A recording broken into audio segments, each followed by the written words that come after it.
Hi ನಮಸ್ಕಾರ ರೀ ದೊಡ್ಡ ಮಂದಿಗೆ. ಇವತ್ತ ದ ಡೆವಿಲ್ ಚಿತ್ರದ ರಿವ್ಯೂ ನೋಡೋಣ. ಎಲ್ಲರಿಗೂ ಕುತೂಹಲ ಇದ್ದೇ ಇರುತ್ತ ದ ಡೆವಿಲ್ ಚಿತ್ರದ ಮೊದಲ ದಿನದ ಕಲೆಕ್ಷನ್ ಎಷ್ಟಾಗಿರುತ್ತ ಅನ್ನೋದು. ಅದು ಕೂಡ ಕಂಪ್ಲೀಟ್ ಡಿಟೇಲ್ ಆಗಿ ನೋಡೋಣ್ರಿ. ಅದಕ್ಕಿಂತ ಮುಂಚೆ ನಮ್ಮ ಯೂಟ್ಯೂಬ್ ಚಾನಲ್ ಇನ್ನ ಯಾರು ಸಬ್ಸ್ಕ್ರೈಬ್ ಮಾಡ್ಕೊಂಡಿಲ್ಲ ಅಂದ್ರೆ ಸಬ್ಸ್ಕ್ರೈಬ್ ಮಾಡ್ಕೋರಿ. ಹಾಗೆ ಬೆಲ್ ಐಕನ್ ಮೇಲೆ ಒತ್ತೋದು ಮರಿಬೇಡ್ರಿ. ಈ ವಿಡಿಯೋ ನಿಮ್ಗೆ ಇಷ್ಟ ಆದ್ರೆ ಒಂದು ಲೈಕ್ ಕೊಡ್ರಿ. ದ ಡೆವಿಲ್ ಚಿತ್ರದ ಮೊದಲ ದಿನದ ಕಲೆಕ್ಷನ್ ನೋಡೋಣ. ಅದಕ್ಕಿಂತ ಮುಂಚೆ ದ ಡೆವಿಲ್ ಚಿತ್ರ ಹೆಂಗಿತ್ತು ಅಂತ ಹೇಳ್ತೀನಿ ಬರ್ರಿ. ಇವಾಗ ಎಲ್ಲರಿಗೂ ಗೊತ್ತಿರೋ ಹಾಗ ದರ್ಶನ್ ಸರ್ ಡ್ಯುಯಲ್ ಕ್ಯಾರೆಕ್ಟರ್ನಲ್ಲಿ ಮಾಡಕತ್ತಾರ ನೋಡ್ರಿ. ಕೃಷ್ಣನ ಪಾತ್ರದಲ್ಲಿ ಕ್ಲಾಸಿಕ್ ಆಗಿ ಕಾಣಿಸಿಕೊಂಡ್ರ ದ ಡೆವಿಲ್ ಕ್ಯಾರೆಕ್ಟರ್ ನಲ್ಲಿ ಬಹಳ ಟೆರರ್ ಆಗಿ ಕಾಣಿಸಿಕೊಂಡಿದ್ದಾರೆ ನೋಡ್ರಿ. ಕೃಷ್ಣನ ಪಾತ್ರದಲ್ಲಿರುವ ದರ್ಶನ್ ಅವರಿಗೆ ಒಂದು ಅತಿ ದೊಡ್ಡ ಕನಸಾಗಿರುತ್ತೆ.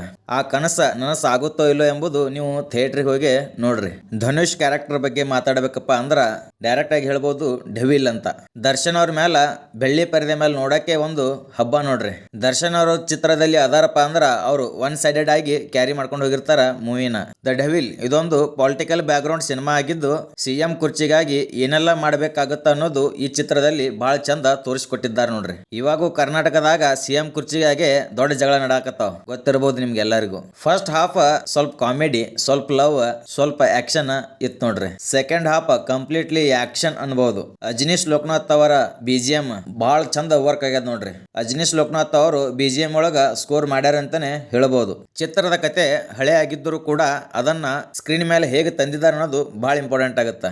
ಅದು ನನಗ ಬಹಳ ಇಷ್ಟ ಆಯ್ತ್ರಿ. ಹುಲಿ ಕಾರ್ತಿಕ್ ಅವರಿಗೆ ಇದೊಂದು ದೊಡ್ಡ ಅಡಿಪಾಯ ಅನ್ನಬಹುದು ಕನ್ನಡ ಸಿನಿಮಾದಲ್ಲಿ ಮುಂದ ಬೆಳೆಯಾಕ.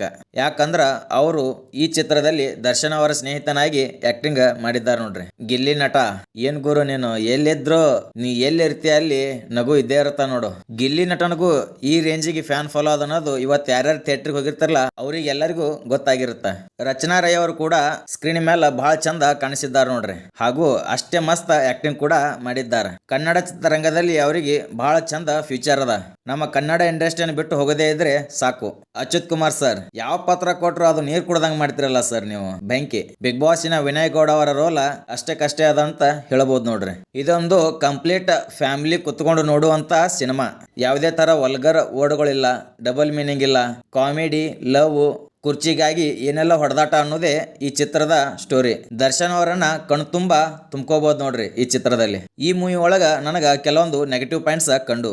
ಅದ್ರಾಗ ಮೊದಲನೇ ನೆಗೆಟಿವ್ ಪಾಯಿಂಟ್ ಏನಪ್ಪಾ ಅಂದ್ರ VFX ವಿಚಾರದಾಗ ಇನ್ನೂ ಸ್ವಲ್ಪ ಇಂಪ್ರೂವ್ಮೆಂಟ್ ಬೇಕಾಗಿತ್ತು. ಅಜನೀಶ್ ಲೋಕನಾಥ್ ಅವರ ಸಾಂಗ್ಗಳು ಅಷ್ಟಕ್ಕಷ್ಟೇ ಅನಿಸ್ದು. ಚಿತ್ರದ ಕತೆ ಇನ್ನೂ ಸ್ವಲ್ಪ ಸ್ಟ್ರಾಂಗ್ ಆಗಿದ್ರ ಚಲೋ ಆಗ್ತಿತ್ತು ಅಂತೇಳಿ ನಂಗ ಅನಿಸ್ತು. ಓವರ್ ಆಲ್ ಆಗಿ ಹೇಳೋದಾದ್ರ ಇದೊಂದು ಗುಡ್ ವಾಚ್ ಸಿನಿಮಾ. ನೀವು ದರ್ಶನ್ ಸರ್ ಅಭಿಮಾನಿಗಳಾಗಿದ್ರ ಹಬ್ಬದ ತರ ಆಚರಣೆ ಮಾಡ್ತೀರಿ. ಒಬ್ಬ ನಾರ್ಮಲ್ ಆಡಿಯನ್ಸ್ ಕೂಡ ಒಂದು ಸಲ ಹೋಗಿ ನೋಡ್ಕೊಂಡು ಬರ್ಬೋದು ನೋಡ್ರಿ. ನಾವು ರೊಕ್ಕ ಕೊಟ್ಟು ಹೋಗಿದ್ದಕ್ಕ ಯಾವುದೇ ತರ ಮೋಸ ಇಲ್ಲ ಅಂತ ಹೇಳ್ಬೋದು. ಇದು ಆಗಿತ್ತು ದ ಡೆವಿಲ್ ಚಿತ್ರದ ರಿವ್ಯೂ.